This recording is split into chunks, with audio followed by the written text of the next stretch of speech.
Al-Fatihah ala niyati ta'allum wa ta'lim wa tadabur wa tadabur nafa wa intifam wa lifad wa istifadah wal hasanah tamasuk kitabillah wa sunnati rasuli wa du'a ila al-huda jalal khair ibtigha wajillah mardadi qurbi wa tawabih wa ala man wa salafun salihun wa ila hadratil habib Muhammad sallallahu alaihi wasallam bisadil Fatihah. A'udzu billahi minasyaitonir rajim. Amin. Ar-Rahman Ar-Rahim Maliki Yawmiddin Iyyaka na'budu wa iyyaka nasta'in ihdinas siratal mustaqim Shiratal ladzina an'amta 'alaihim ghairil maghdubi 'alaihim. Bismillahirrahmanirrahim. Alhamdulillahirabbil alamin wa bihi nasta'inu 'ala umuri dunya waddin wa sallallahu alaihi wasallam Muhammadin wa ala alihi washabihi ajma'in. Rabbi zidni ilman wa rabbi shrah li sadri wa yassir li amri wahlul 'uqdatam min lisani yafqahu qawli. Raditu billahi Nabi Muhammad sallallahu alaihi wasallam Allahumma astaghfir wa radhi ya rahmatika astaghfir Allahumma ta'ala hikmata wa ansurana rahmataka ya dzal jalali wal ikram. Alhamdulillah, pada malam hari ini kita bersama-sama kumpul guna untuk mencari ilmu agama dan harapan pada Allah Subhanahu wa taala agar kita diberi ilmu yang bermanfaat, diberi taufik hidayah maupun inayahnya, dipanjangkan umur syahadat dan afiat, diberkati dalam kehidupannya keluarganya maupun harta bendanya, mendapatkan keridhaan Allah Subhanahu wa taala di dunia wal akhirah. Amin ya rabbal alamin. Ada pertanyaan selanjutnya yaitu pada halaman 31, yaitu membahas al-mautu kafaratun lil muslim. Yang namanya kematian itu merupakan kafarah, yaitu penebus dosa bagi orang muslim. Dikarenakan orang yang mati itu akan merasakan daripada sakitnya, daripada sakaratil maut atau kematian. Sebagaimana diriwayatkan Rawa Abu Nu'aim bisanadin hasanin sahihin an Anas radhiyallahu anhu qala Rasulullah sallallahu al-mautu kafaratun likulli muslim. Kematian itu merupakan sebagai kafarah, penebus dosa daripada setiap orang yang muslim. Jadi orang muslim ini saat meninggalnya pun, ya, sakit penderitaannya pun itu merupakan ya penebus dosa. Allah gantikan itu semua sebagai penghapus daripada dosa-dosa orang yang meninggal dunia dari orang muslim. Qala ulama wa inna makana al-mautu kafaratun likulli muslimin lima yalqahu fi maradihi wa fi qabrihi min al-alam bi qarinatin qawlihi sallallahu alaihi wasallam min hadisi fi hadisi Imam Muslim ma min muslimin yusibu adan min maradin fama siwahu illa hatta Allah biha sayyati kama tahutu syajaratul yabisa waraqaha. Dikatakan di sini bahwasanya kata para ulama, mengapa kematian itu merupakan kafarah untuk orang muslim? Karena orang yang mati itu atau yang mau mati itu akan merasakan penderitaannya. Jadi kesusahannya, sakitnya dan lain sebagainya yang dialami oleh orang yang mau mati itu semua masih dibalas oleh Allah Subhanahu wa taala dengan kebaikan-kebaikan. Ya, salah satunya adalah merupakan ampunan dari dosa-dosa yang pernah ia lakukan. Begitu juga dikatakan dalam satu riwayat Imam Muslim, ma min muslimin yusibu adan min maradin fama siwahu illa hatallahu biha sayyatihi kama tahutu syajaratu al-yabisa waraqaha. Tidaklah seorang muslim terkena daripada sesuatu yang ada, yaitu menyakitkan, apakah itu dari sakit, yaitu penyakit, pamasiwahu ataupun lainnya dari berbagai macam penderitaan-penderitaan, kesusahan-kesusahan yang ia alami, yang ia dapati, illa hatallahu biha sayyati, maka kecuali Allah akan menghapus daripada dosa-dosa orang tersebut. Seperti apa? Seperti tahutu syajaratul yabisatu waraqaha, seperti pohon yang merontokkan daripada dedaunannya, sehingga dosa-dosa itu insya Allah terhapus ya daripada orang yang meninggal. Kenapa? Karena Allah Subhanahu wa taala dan Rasulnya senantiasa menghendaki bagi umat Islam, terutama umat Nabi Muhammad ini, mati gak bawa dosa, ya, Jadi Allah itu menghendaki kepada kita, Nabi pun menghendaki kepada kita, menginginkan kepada kita agar betul-betul kita ini hidup dengan berbagai macam kehidupan, berbagai macam cobaan, berbagai macam permasalahan, bahkan kemaksiatan dan sebagainya. Tapi masih Allah menghendaki, menginginkan agar sekiranya kita mati dengan bawa dosa. Maka itu kita lihat semua amal ibadah kita, ya, sebab apa namanya itu, rata-rata itu adalah untuk mengampuni dosa kita. Kita berwudu, wudu kita gugurin dosa. Kita sholat kita gugurin dosa. Kita berzikir, zikir kita gugurin dosa. Kita bersedekah, sedekah kita mengugurin dosa. Jadi umat Islam itu yang luar biasa. Asal mau jalani aja perintah Allah, insya Allah tanpa disadari tak, Anda meninggal kagak bawa apa dosa apa gitu. Kenapa? Nah tadi sholat maghrib, ya, antara maghrib dengan isya kita laksanakan, ngampuni dosa di antara keduanya, ya. Tadi kita sholat isya terus sholat subuh mengampuni dosa di antara isya sampai subuh. Begitu juga nanti subuh sampai duhur mengampuni dosa di antara subuh sampai duhur. Nah terus kemudian kapan orang mau mati gitu loh, ya habis sholatnya tadi, ya umpama isya mati gitu, habis isya sholat malam jam 10, 11, 12, 1, 2 meninggal gitu, kan berarti kan hapusan dosa sudah dihapus antara maghrib sampai isya. Jadi kalaupun ada dosa, ya dosa di antara maghrib isya sampai subuh, karena belum masuk subuh.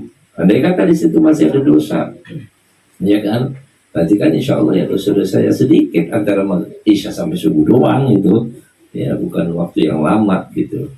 Nah belum lagi nanti dengan berbagai macam apa yang pernah ia lakukan, ditambah lagi dengan apa, isyaknya juga dia sudah baca ayat kursi habis sholat isya. Nah, itu kan juga merupakan ya jaminan untuk dia bisa masuk surga gitu. Nah, dijamin masuk surga ya berarti ya diampunin dosa-dosanya gitu. Ya, walaupun masih ada dosa gitu, ya diharapkan semoga saja dalam sakaratul maut menghapus dosa, ya, karena dikatakan al-mautu kafaratun, ya, di muslim kematian itu merupakan kafarah, penebus daripada dosa orang muslim. Jadi umat Islam itu enak, itu umat Islam itu umat Nabi Muhammad, umat marhumah, umat yang disayang sama Allah Subhanahu wa taala, disayang sama Nabi sallallahu alaihi wasallam. Ada apa kata-kata ulama mengatakan karimu Rasulullah wallahu akram fahal faqiru bainal karimaini yuhram, ya. Karimu Rasulullah dermawan yang luar biasa. Rasulullah dermawannya luar biasa, penolongnya luar biasa. Wallahu akram, tapi Allah lebih dari nabinya, lebih dari segala-galanya. Allah arhamur rahimin, sangat-sangat penyayang. Fahal faqiru bainal karimaini yuhram. Apakah kita ini umat Nabi Muhammad yang diantara nabinya yang karim dan Allahnya yang akram, yang lebih apa dermawan lagi gitu, apa kita nggak dapat apa-apa gitu, ya? Apa kita akan sia-sia gitu? Ya, jawabannya ya tidak pula lah. Ya insya Allah yang semua kebahagiaan. Kalau nabinya saja sudah sedemikian rupa, apalagi Allahnya.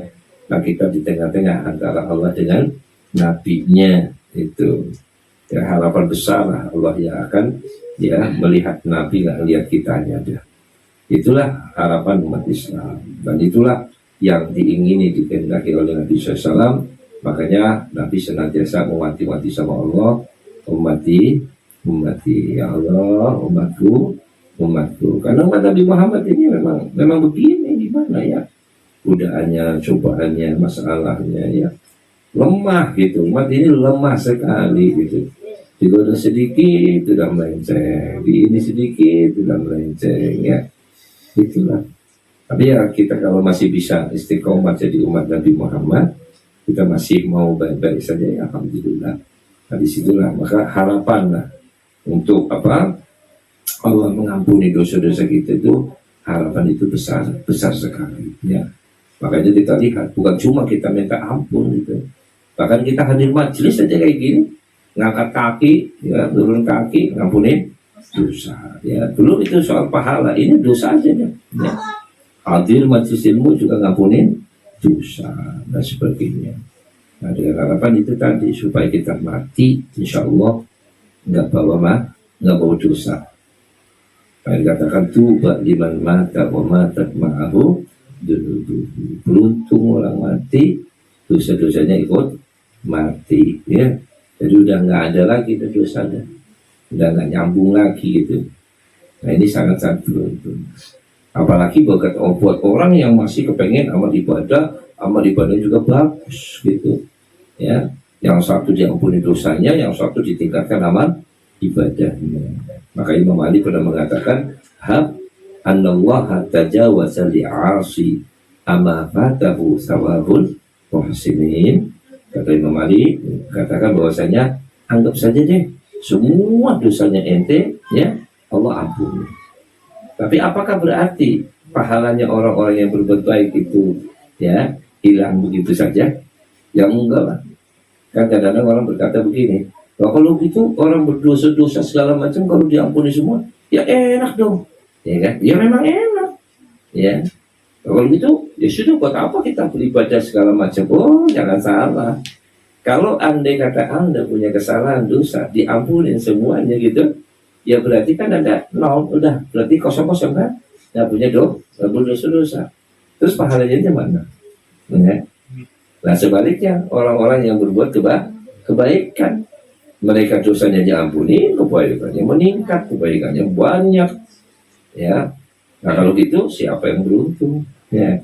Kayak ibarat orang bilang gini aja, ada satu orang utang, satu orang nabung, ya. Satu orang nabung, yang satu enggak, utang. Ya. Begitu akhir, terus ya, yang punya utang saya maafin semuanya. Wah seneng kan? Oh alhamdulillah, enak kita punya utang tuh kan? Enak kan? Diampuni, dibebasin. Iya dibebasin, terus punya apa? Halo, orang punya utang dibebasin, enak kan? Punya apa? Dan yang nabung? Nah, enak kan mana gitu? Enak. Anda punya dosa diampunin, enak kan? Nah, orang yang punya pahala dikasih pahalanya gitu. Nah, yang diampuni punya apa? Ayo udah, enak kan mana? Ya sudah, ya. Enak kan yang punya amal ibadah, ya. Makanya jangan dikatakan amal ibadah itu ya, terus buat apa? Ya boleh, pahalanya gede gitu loh. Ya keberuntungan yang luar biasa. Maka itu agar supaya kita ini membekali diri kita, fatazawwaju fa inna khairaz zadi taqwa. Ya, berbekallah kita, bekal amal ibadah kita. Semua, memang kita ibadah ini nggak terasa Pak. Ya kita tadi sholat, emang habis sholat ngapain? Apa yang dapetin kita? Nggak dapat apa-apa, kelihatan gitu kan ya. Dohirnya kelihatannya sama aja. Yang sholat ya gitu, yang kagak sholat ya gitu, yang ngaji kayak gitu, selesainya nggak ngaji ya kayak gitu, yang baca Quran kayak gitu, yang nggak baca Quran ya kelihatannya kayak gitu, kelihatannya sama, tapi sesungguhnya nilainya beda. Kenapa? Karena apa yang kita amalkan ini adalah merupakan tabungan kita untuk hari akhirat, ya, tabungan untuk hari akhirat. Nanti di hari akhirat disitulah Anda akan mengetahui, ya Allah nikmat benar ya Allah untung benar ya apa yang pernah kita lakukan dari zikir kita, istighfar kita, sholat kita, ya sedekah kita, seluruh amal kebaikan kita semuanya akan dipertunjukkan. Faman ya'mal mithqala dzarratin khairan yarah wa man ya'mal mithqala dzarratin syarran yarah. Kebaikan dan keburukan apapun akan dipertunjukkan kepada diri kita, ya, agar supaya kita membekali diri kita dengan baik untuk apa? Kehidupan yang akan datang. Wakil hadis dikatakan pula di sini, yaqulullahu azza wa jalla wa izzati wa jalali la ukhriju 'abdan minad dunya wa uridu an arhamahu hatta uwafihi bi kulli khati'atin kana 'amilaha saqaman fi jasadi aw musibatan fi ahli wa waladi aw dhiqan fi ma'ishati wa ikhtaran fi rizqi hatta ablugha minhu wasaqil dar fa in baqiya alaihi syai' syadattu alaihi al-maut hatta yalqani kayaumi waladatu ummu. Ya, dikatakan di sini dalam satu hadis qudsi, ya, Allah Subhanahu wa taala menyatakan wa izzati wa jalali, demi kemuliaan dan keagunganku, la ukhriju abdan minad dunia, aku tidak mengeluarkan seorang hamba daripada dunia. Artinya mematikan itu hamba, karena kita kalau keluar dari dunia kan namanya mati kita, ya. Tidaklah kita, nanti Allah tidak mengeluarkan hambanya dari dunia itu, artinya mematikannya.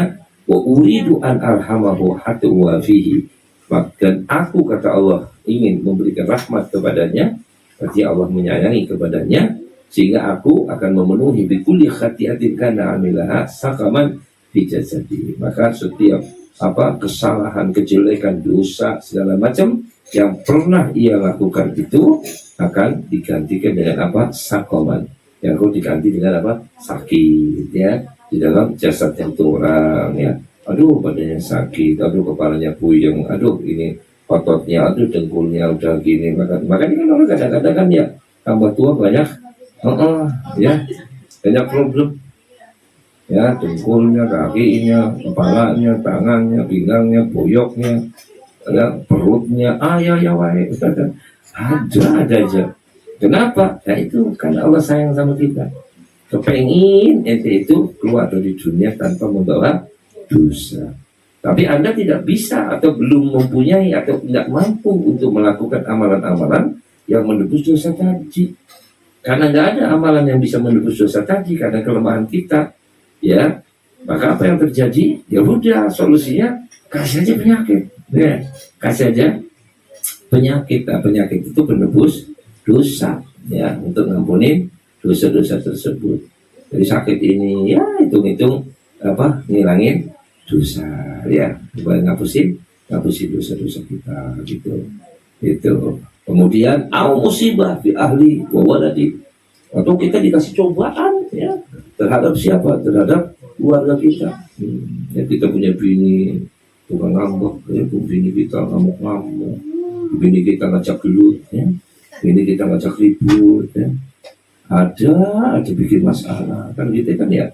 Kenapa itu? Itu cobaan buat kita, ya, meringankan. Makanya bapak-bapak jangan kaget. Kadang-kadang orang-orang udah tua-tua masih ribut suami istri, ya. Udah aki-aki, udah tua masih ribut, ya. Yang mau diribut apa? Udah mama peotnya sudah sama-sama udah, ya, kadaluarsa, tapi masih ribut itu. Kadang-kadang apa yang ngejak cerai lagi, aneh kan, ya. Yang mau dicari apa gitu loh. Bisa ribut-ribut apa, udah enjoy aja, udah pengalaman hidup segini kok, lamanya masih diopok-opok urusan-urusan sepele gitu. Kadang udah orang cerai aja, ngapain cerai?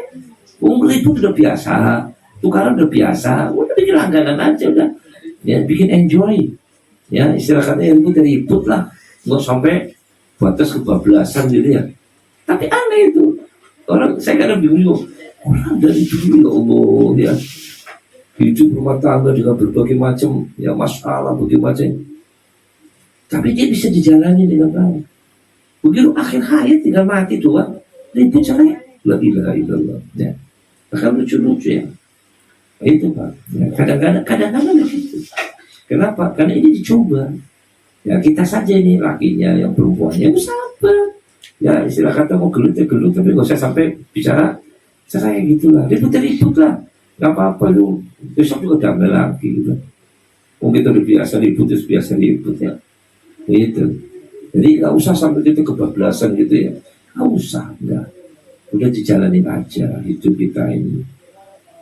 Nah, disitulah kadang-kadang cobaan kita terhadap keluarga kita. Ya, istri mungkin ya, suami yang, ya, kadang-kadang gimana, nggak beres atau apa, sabar. Suami juga ada mempunyai istri yang kadang-kadang ya begitu-gitulah, ya. Ya, sabarin aja lah, ya. Ambil yang enak, tinggalin yang jelek. Yang manusia ada bagusnya, ada jeleknya gitu, ya. Nah, kalau manusia mau bagus semua, enggak ada lah Pak. Mau bagus semua apanya, mau pokoknya itu juga jelek, ya.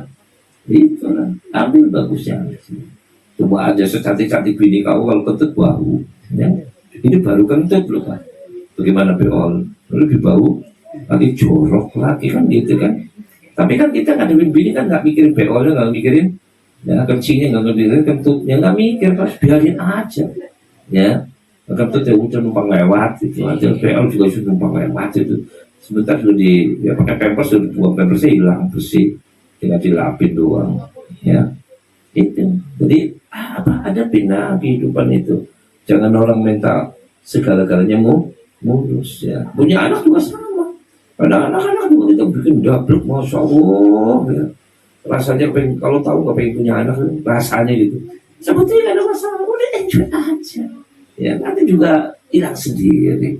Ya tahu baik lagi. Ya kemarin bikin kayak mau perang Israel sama Iran. Ya kan, hubungan anak sama orang tua semua terus rasanya mau pecah itu rumah. Ya begitu sudah diem seminggu 2 minggu, baik lagi kayak orang pacaran gitu. Ya aku damai gitu.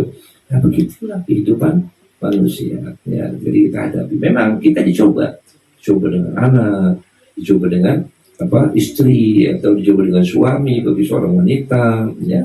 Itu cobaan. Nah itu semua untuk apa? Untuk menghapus dosa gitu. Makanya kalau kita merasa sesuatu yang tidak enak gitu, coba tanyakan pada diri sendiri, dosa apa yang sudah aku pernah lakukan ya. Jadi jangan berpikir dosa itu yang sekarang, Pak. Kita kadang-kadang enggak ya, dosa apa ini? Saya nggak punya enggak dosa, saya nggak punya salah, bukan sekarang, mungkin seminggu, sebulan, setahun yang lalu, atau mungkin 10 tahun yang lalu ya, baru dibalas sekarang, baru itu ya. Jadi bukan berarti dosa itu harus sekarang salah sekarang ya, enggak ya, enggak. Karena dosa itu nanti ya, sekian lama tahu-tahu kita dibalas gitu ya. Ada salah cerita itu, satu orang muda, anak muda gitu ya, dia itu pakai mobil, Pak.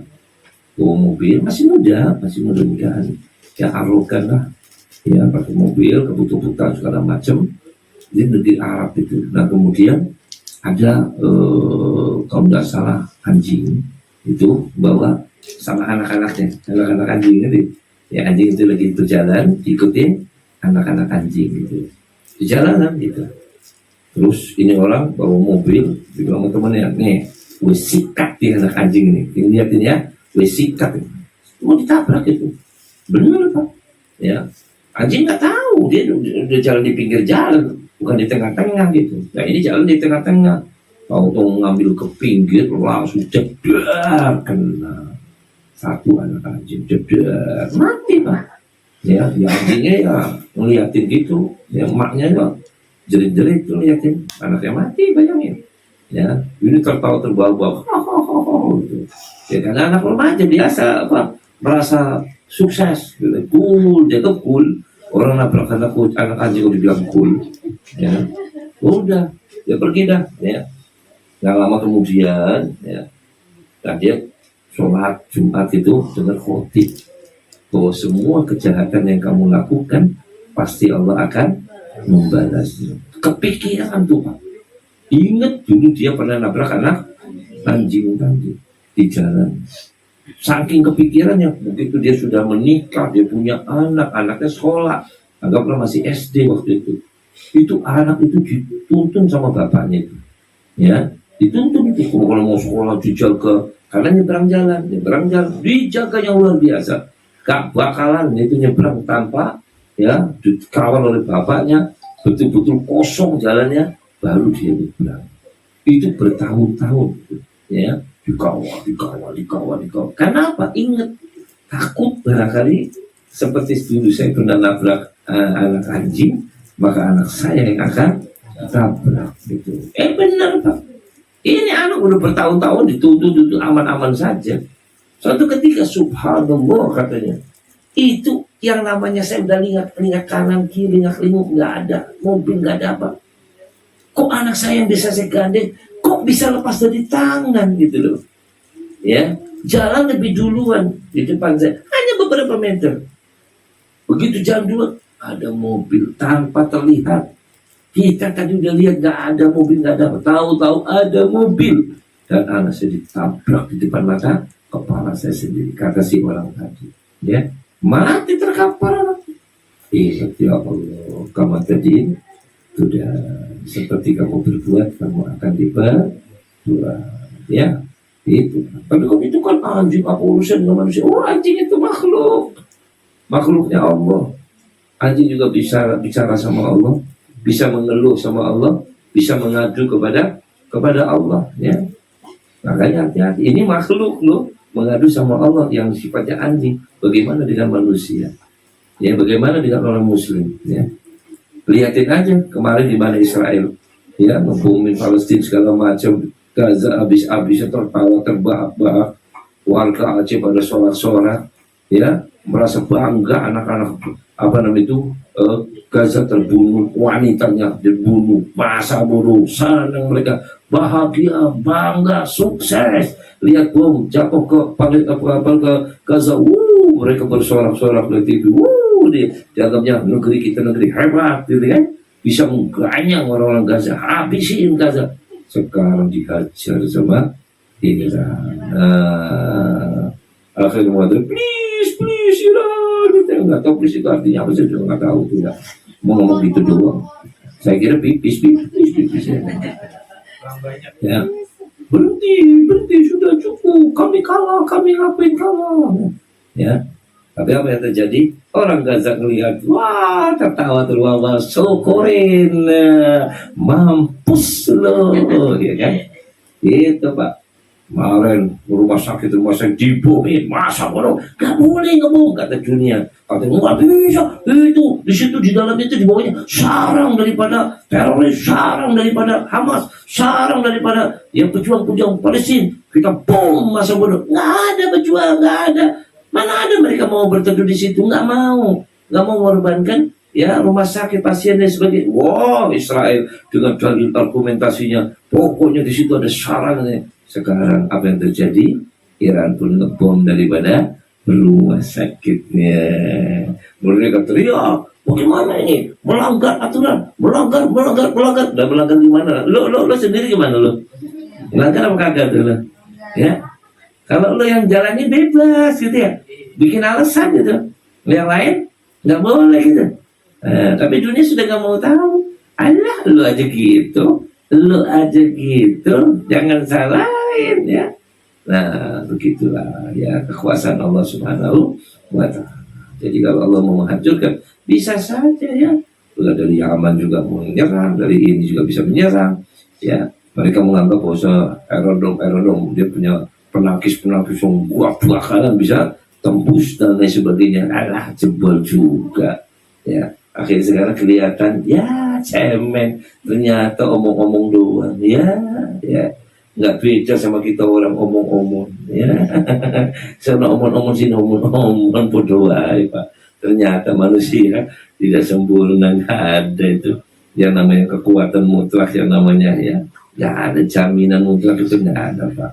Nah itulah kecuali dari Allah Subhanahu wa Ta'ala. Di situ makanya kalau Allah Subhanahu wa Ta'ala akan memberikan ya apa kebaikan buat diri kita, menghapus dosa-dosa kita, dan kita sendiri terkadang nggak bisa menutupi dosa kita dengan amalan kita, mungkin karena kita sudah sepuh atau mungkin kita sudah nggak mampu untuk menjalankannya, maka digantikan sama Allah SWT dengan cobaan ya, sakit ini gitu, sabarin aja ya. Sakit yang kita terima itu memang itu ada pengampunannya, penghapus dosanya ya, penghapus dosanya.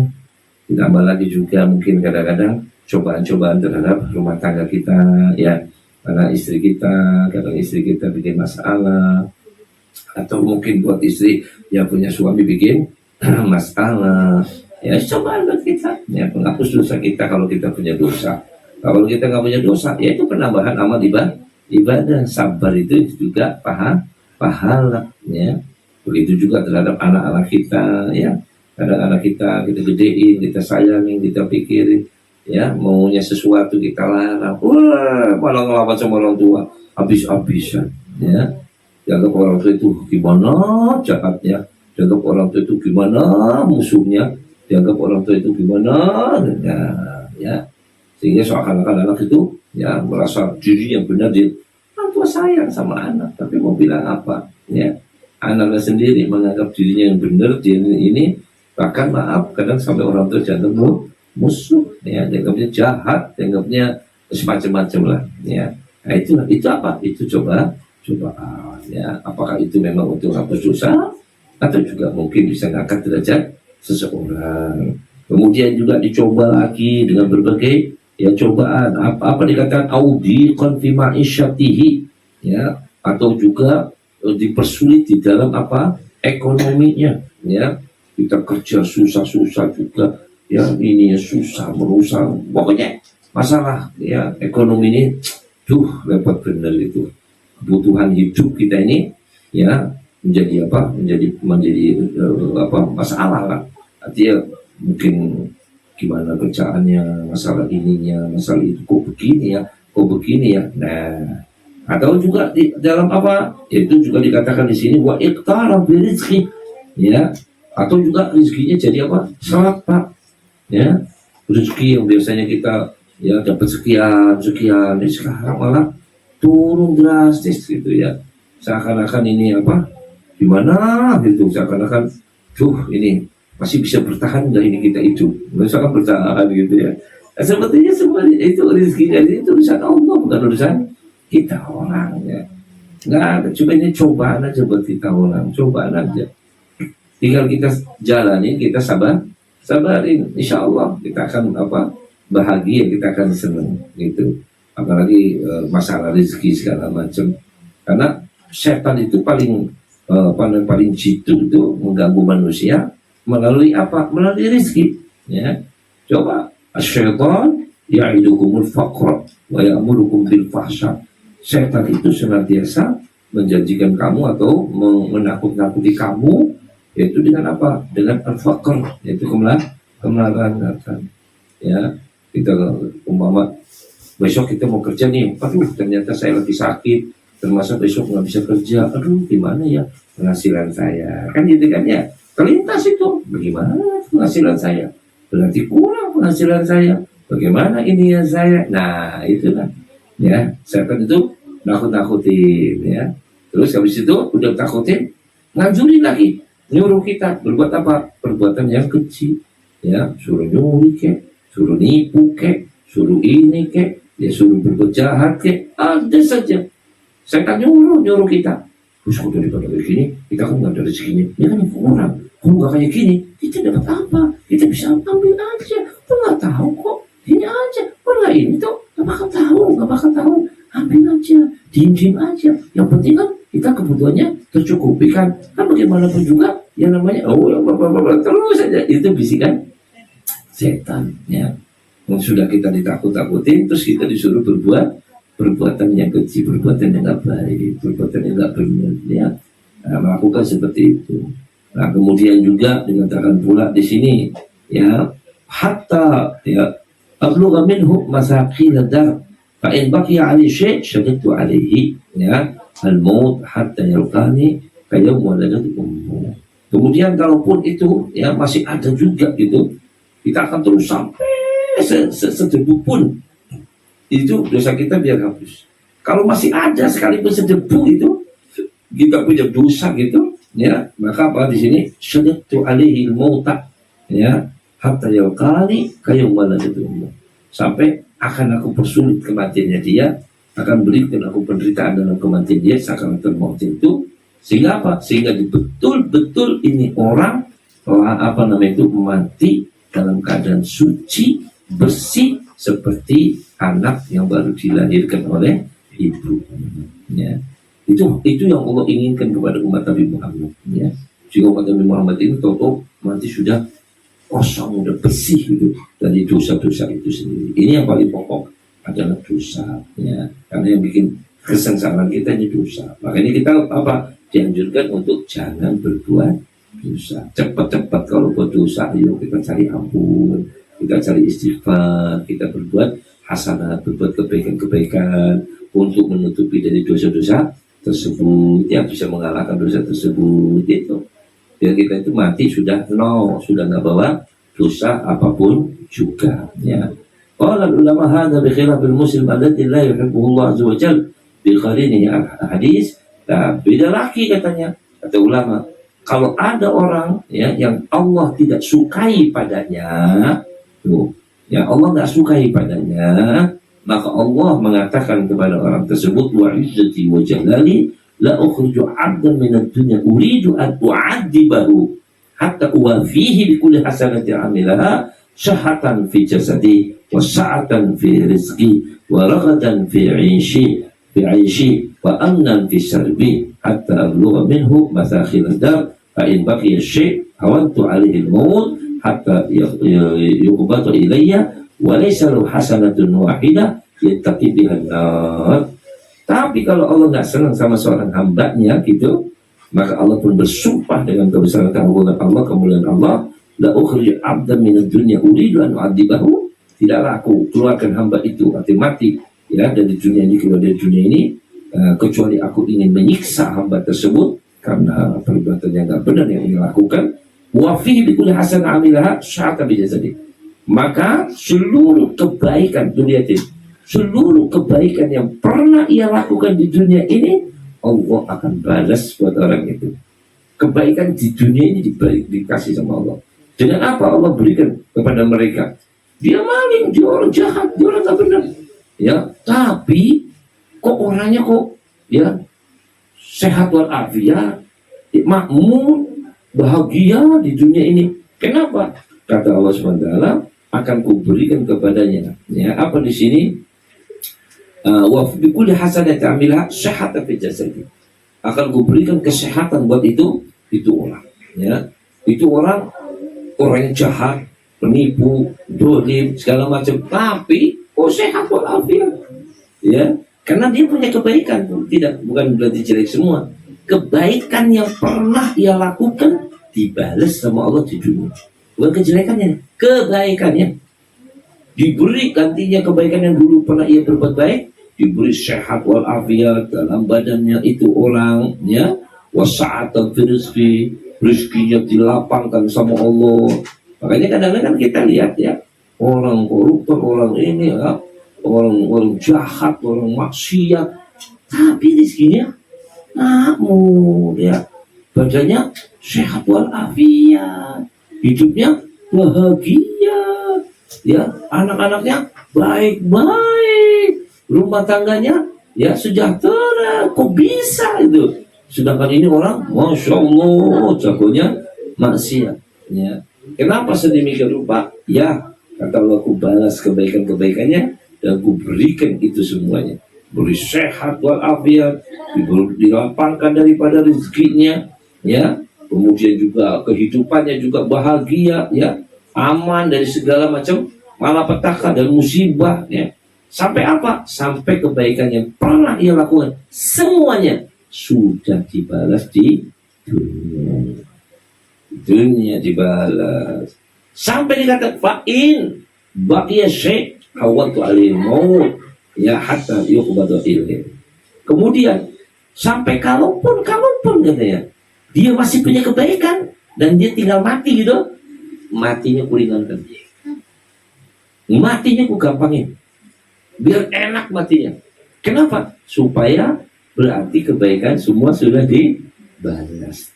Jadi dia nanti masuk akhirat, masuk kuburan, sudah tidak punya kebaikan. Dia akan berkata, Allah, mana kebaikan saya ini? Kan udah dibalas. Bukankah aku beri kamu sehat? Bukankah aku beri kamu rezeki yang lapang? Bukankah aku beri rumah tangga kamu yang sejahtera? Bukankah semuanya? Sampai kamu mati, sampai matinya kamu dalam keadaan yang enjoy, ya, mati sampai nyengir, gitu, nyengir, ya, senyum, ya, kamu mati saja matinya enak, gitu. Kurang apa lagi? Itu semua aku balas buat kamu. Untuk apa? Untuk membalas kebaikan yang pernah kamu lakukan. Sekarang kebaikan kamu sudah tidak ada. Kenapa? Sudah aku balas semua. Terus apa yang ada? Tinggal dosamu. Belum aku balas. Sekarang waktunya membalas daripada dosa-dosa orang tersebut, ya. Nah, inilah yang menjadikan apa? Kekhawatiran kita. Kadang-kadang kita sehat, kadang-kadang kita lihat payah. Masya Allah, aman, tenang, nyaman, rezekinya makmur, keluarganya ya alhamdulillah bahagia. Pertanyaannya, sampai no ngapi orang? Ya enggak sih, ada yang alamat musibah. Ini warning, ini bahaya buat diri Anda, ya kan?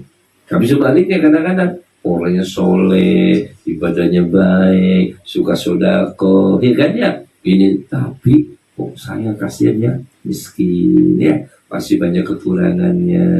Kadang-kadang bininya masih bawel, itu pilih satu tuh bawel ya, apalagi kalau dua ya lele kayak ikan gitu, apalagi kalau lagi wah puyeng ya. Ya belum lagi bawel ya, belum lagi yang lain ya, kadang udah sakit-sakitan ya Allah, kenapa ya orang baik kok seperti itu ya? Jawabannya Allah ingin mengampuni segala dosa-dosanya. Kalaupun dia ternyata orang soleh, orang baik, nggak punya dosa, bagaimana kok kena musibah seperti itu? Jawabannya lirafid darajat. Ya, untuk mengangkat derajatnya, biar derajatnya tambah tinggi di sisi Allah Subhanahu wa Ta'ala. Ya, itulah sedemikian rupa di dalam bagaimana Allah menyikapi hamba-hambanya. Mana yang dikehendaki kebaikan, maka ia akan lebih banyak cobaannya. Mana yang dikehendaki daripada kejelekan, dia justru maka akan diberi apa? Segala kemudahan ya. Jadi kita sabarin, kita dapat cobaan gini sabarin. Yang masalah ekonomi deh sabarin ya. Oh yang ngasih rezeki Allah kok. Semuanya Allah, bukan saya. Emang dengan rezeki saya tuh saya bisa hidupin keluarga gitu. Siapa bilang ya? Saya dan keluarga saya siapa ngasih rezeki? Gusti Allah. Ya sudah, itu urusan Allah. Kita cuma ikhtiar aja, kita cuma usaha aja. Sisanya apa kata Gusti Allah ya. Nanti kalau Allah kalau mau ngasih kita Pak, ya sepele Pak. Ya, tinggal. Saya kadang kaget, saya sendiri kadang-kadang bingung ya. Bingung, ini nanti pengajian libur, yang ono pengajiannya kurangin, yang ono katanya dibubarin. Karena mikir kan? Jadi saya bilang hitung. Dari jumlah sebulan biasa dapat sekian, ini sebulan sekarang berkurang sekian. Cukup enggak ya? Ya kan? Was. Oh, ya isi saya gitu. Dan gimana? Apa kita usaha aja dagang? Apa kita nge-grab? Saya suruh nge-grab lagi ya. Nah ya, ada Ahmadun yang pesen. Enggak ya pesen. Ini mau ke mana Mas? Ya Allah, begitu saya datang ke sini kata Ahmadun, dah Habib sendiri yang bawa. Iya Mat, apa boleh buat? Banding setir, namanya juga ya, itu pola pikir bini seperti itu. Gimana Bibia gimana? Alah, nggak usah dipikirin. Dia bilang rezeki katanya kapan, malam siang, dari mana, itu bukan urusan kita lah. Yang penting kita jalanin ya. Siapa yang ngatur itu semua? Siapa yang nakdirkan itu semua? Siapa yang mau itu urusan Allah ya. Udah kita jalanin aja. Ente tahu nih, ini saya contoh ini ya, yang saya rasain ini. Lu lagi kolek kayak gini, bingung gitu, demi Allah. Ya, itu tanpa diduga-duga Pak. Ya sudah, ya saya nggak ngajar Pak. Ya di rumah nganggur. Mau bilang apa, mau jual nasi uduk gitu, ya kan nggak juga. Ya, atau mau ngecek gitu, ya kan juga. Ya, sudah, tenang aja, jalanin apa yang bisa kita jalanin. Ente tahu Mas, apa yang terjadi? Subhanallah, demi Allah. Itu saya tidur ya, bukan bangun melek masih mending gitu. Tidur diteleponin sama orang. Halo, assalamualaikum, balik baik, ini baik, Bib, udah TF ya buat Habib 5 juta. Tidur Pak. Coba ngaji kayak gini aja kos-kosan jauh-jauh masuk angin karena dapat cuma 500. Itu aja nggak naik. Malah warning, bisa-bisa berhenti pengajiannya. Ya Masya Allah ya, kan gitu ya. Ini tidur ya, tidur ini mau ngangkat aja malas itu, mau ngangkat telepon itu baru lagi tidur, ada telepon, jadi telepon Allah mau diangkat, malas ngantuk lagi tidur, mau nggak diangkat, orang ada ngebel, ya, begitu kita buka, ya Allah orangnya saya kenali, orang baik, orang soleh, orang tua lagi, ya bukan orang kaya, bukan, lu kok telepon lah coba bel, udah TF ya. Buat antum, bukan buat pondok, buat panti, buat antum. Ya tak kirimin 5 juta katanya. Anu udah TIP dia. Ya Allah, dalam hati aku, orang tidur aja dapat rezeki ya. Apalagi apalagi orang kerja orang bangun ya Allah. Aku bilang subhanallah, subhanallah Tuhan. Dia bilang, istri saya Tuhan. Satu ini, ya satu ini. Ini dalam waktu yang dekat ini. Ini kita kuat. Apalagi mikirin itu penghasilan dalam 1 bulan itu sudah berkurang sekian juta. Karena sono mandek, sono ini, sono berkurang, sono yang bisa 4 kali jadi 2 kali, yang bisa 2 jadi 1 kali, yang 1 kali 12 bubar, yang 4 kali masih sampai sekarang belum mengaji dimulai sampai detik ini, apakah bubar, apakah enggak, wallahu a'lam gitu kan. Nah, itu ya. Itu tahu-tahu tidur di teleponnya, tahu ya kan. Malam besoknya lagi berapa hari kemudian ada lagi telepon. Beb, apa di rumah enggak? Di rumah. Aneh mau ke rumah nih. Oh ya alhamdulillah, betul. Ya kan? Saya kira mau mampir biasa aja gitu. Begitu selesai mampir udah mau pulang, nih ada rezeki ini buat ente katanya. Ya udah, saya nggak buka amplopnya, malah buka. Bisa saya terima kasih ke diri saya, no. Dah, ya kan tuh rezeki itu, ya untuk bidang buat apa bulan ini itu. Iya, ya begitu dibuka saya nggak tahu berapa, saya nggak nanya, nggak ngitung apa. Tahu deh saya bilang, apa tahu tadi dikasih berapa? Nggak tahu, 10 juta tahu. Ya Allah, kalau bikin alhamdulillah untung aja dikurangin ya, banyak diliput. Jadi saya banyak dekat sama anak, banyak dekat sama istri yang biasanya nggak ngopi di jalanan, sekarang ikut. Ya ada kesempatan lah ikut. Ya ngopi-ngopi kayak Ahmad juga dia ngopi di jalanan dia. Ya, sekarang ngopi, bawa anak ayo ngopi lagi nggak ada duit, terus ngopi bukan nggak ada duit, nggak ada pengajian, gantinya ngaji ngopi ada jalan anak-anak kan jalan-jalan deh malam-malam ya warung kadang apa dudukan di warung kayak ngopi kayak gitu aja kan libur nggak ngaji ya kan mau ngapain lagi udah aja ngopi sama anak-anak gitu ya tahu-tahu sono segitu gedenya alhamdulillah. Artinya apa di sini ya ini yang kayak gini. Coba kalau besok nanti pengajian yang libur lagi 1 M kan lumayan gitu ya. Lah iya kan bisa ya. Lah iya orang nggak diduga-duga ya, yakin sama Allah yang bakal mencukupin gitu ya. Malah itu kalau gitu untungan gini ya daripada sibuk aja nggak nambah gitu. Lah iya kita racun di sini juga nggak nambah ya, malah diberhentiin, malah dikurangin, malah tambah makmur, ada ganti ruginya dari Gusti Allah. Ya itulah ya tasib ya, tambah gede kalau subhanallah katanya. Benar juga kan. Makanya kita jangan terlalu mengandalkan rezeki kepada tenaga kita, dengan dengan usaha kita ya, dengan apa kita nggak usah ngandalin. Kita yang namanya mencari rezeki itu ibadah, kita jalanin aja. Kalau memang ada kesempatan ayo kita jalanin, nggak ada masalah ya.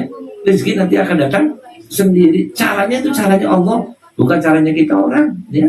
Kalau cara kita nggak sanggup, nggak bisa. Orang nggak kemana-mana, nggak bisa apa-apa, mau ngurus dari mana kan gitu. Tapi kalau Allah punya cara, bisa gitu? Ya bisa ya.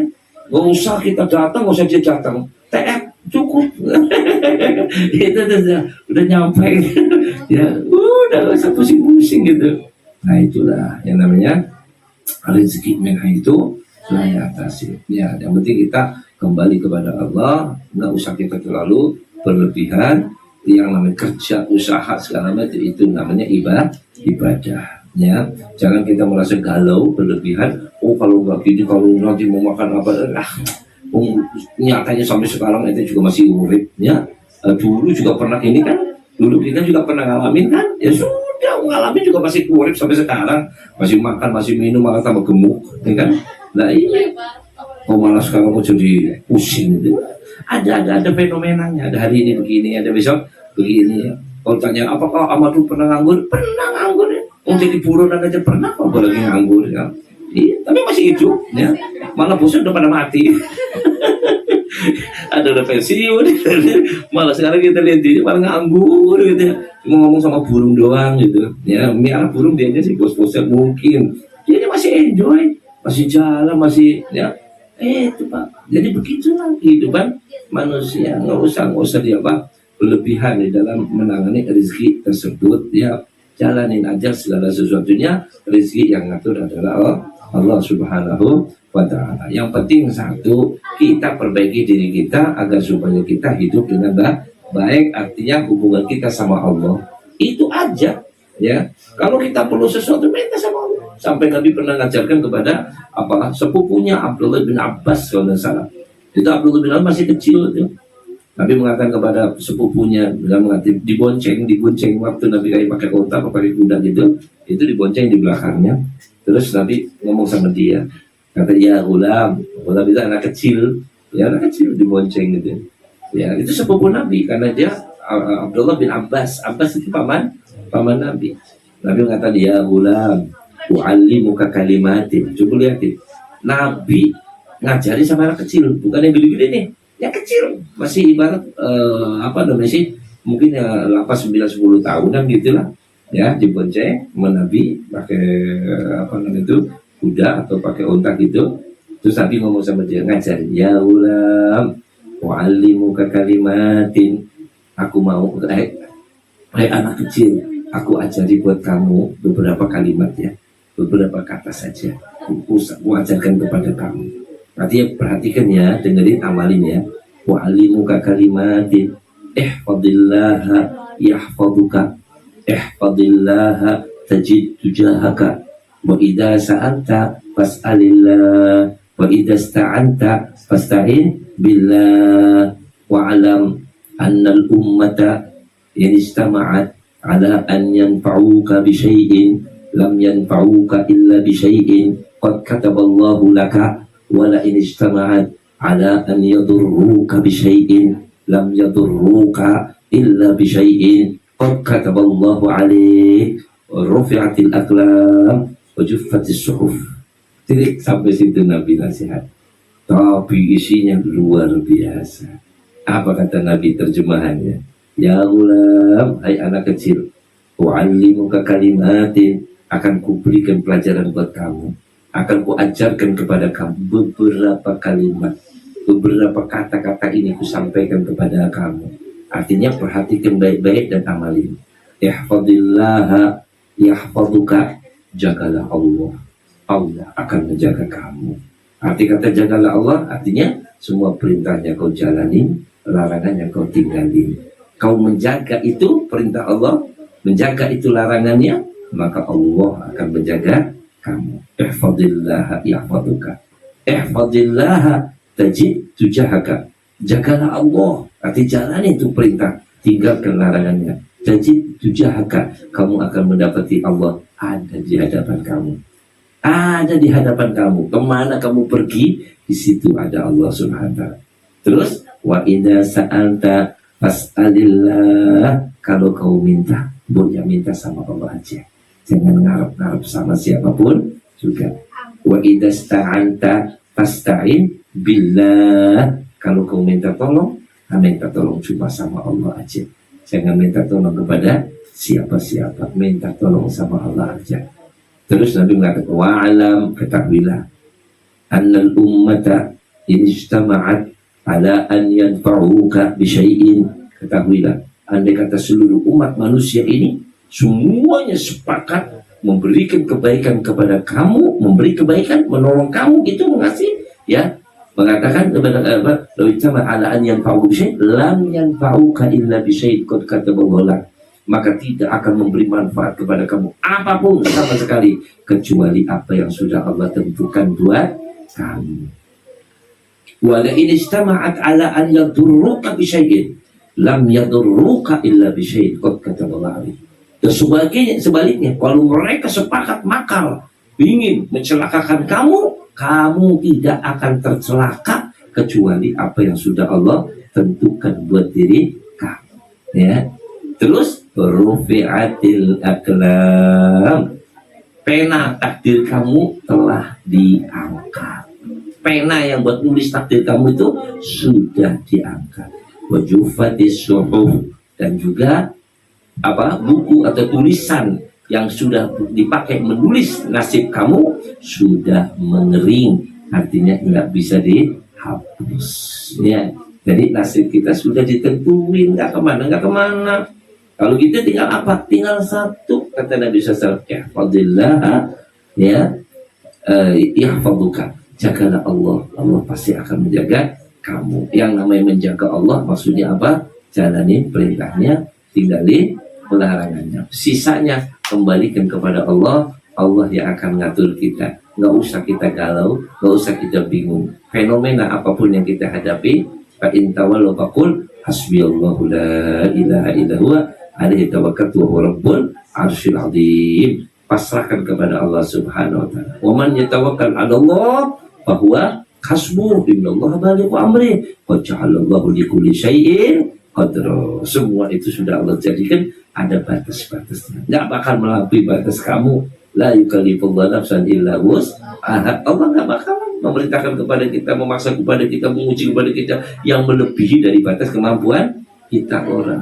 Jadi kalau gitu gimana? Udah, perbaiki hubungan kita sama Allah, dekatkan sama Allah, urusan yang lain biar itu urusan Allah, ya. Nah, itulah manusia di dalam menghadapi daripada kehidupan ini, karena bagaimanapun juga toh ujung-ujungnya kita mati. Karena hasil dari kehidupan kita ini yang dituju adalah kematian. Walal akhiratu khairun laka minal ula. Ya, kehidupan akhirat itu lebih baik buat kita daripada kehidupan di dunia ini. Dunia hanya sekedar apa, untuk kita membekali diri sendiri untuk kehidupan akhirat.